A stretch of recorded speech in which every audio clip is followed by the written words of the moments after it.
Ika nga nila, kung sino pa malakas, sila pa yung susuko sa uli. Mabigat sa likod. Bakit kailangan sumuko kung kaya rin naman ng boses natin? Pare-parehas lang naman tayo. Bakit ba hindi natin masigaw ang hirap na nararamdaman? Mahirap man tanggapin na ang sarili nating kapwa ginagawa tayong alipin.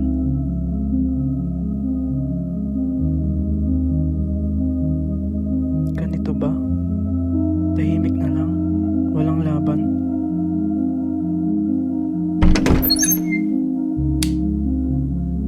Paano lalaban kung una pa lang parang sumuko na? Hanggang pangako na lang ba?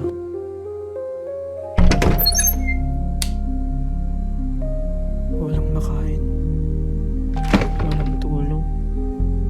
Saan? Sino? Sila? Wala nang oras. Bakit ba hindi tayo makapagsalita? Napupunding mga pag-asa. Kailan kaya makakita ng pagbabago? Tahimik pa rin ba? Kailan ba magsasalita? Wala nang direksyon. Saan ba patungo? Pababa ng pababa. Walang aangat kundi sila lang. Kami naman.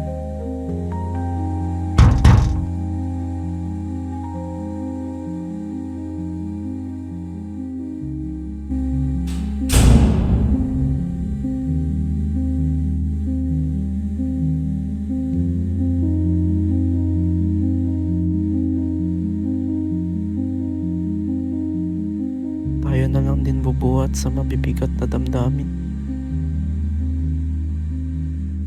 Pero, tahimik pa rin.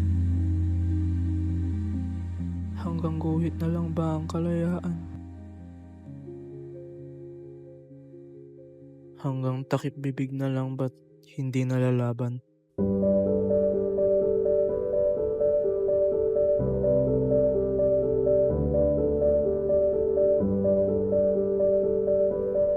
Kailan tayo lalaya sa bansang tahimik at walang salita?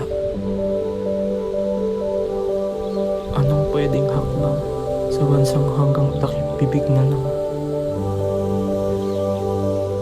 Liwanag ng mundo nawawala dahil sa inyo. Kailan ba ulit liliwanag?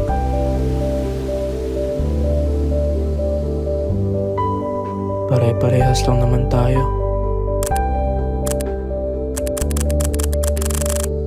May mga tahimik na laban. Pero bakit ganun? Parang masyado na tayong tahimik. Di ba nila kita ang bunga ng ginagawa nila?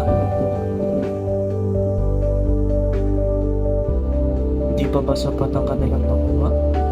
Pwede bang kami naman? Kami naman. Kami naman.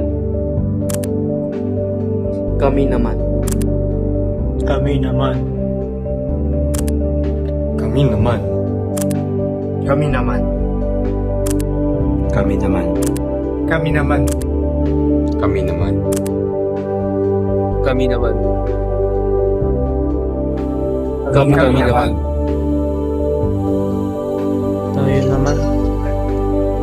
Kailan ninyo ba kami pagbibigyan? Kailan mo na tayo buboses?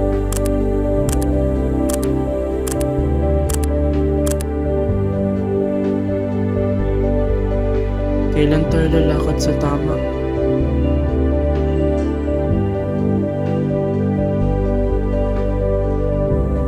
Hanggang kailan tayo tatahimik? Uulit lang din ng uulit ang mga nangyayari kung hanggang tahimik lang tayo. Ito ba ang presyo sa pagiging tahimik natin? Kailan tayo boboses? Boses lang naman. Kami naman.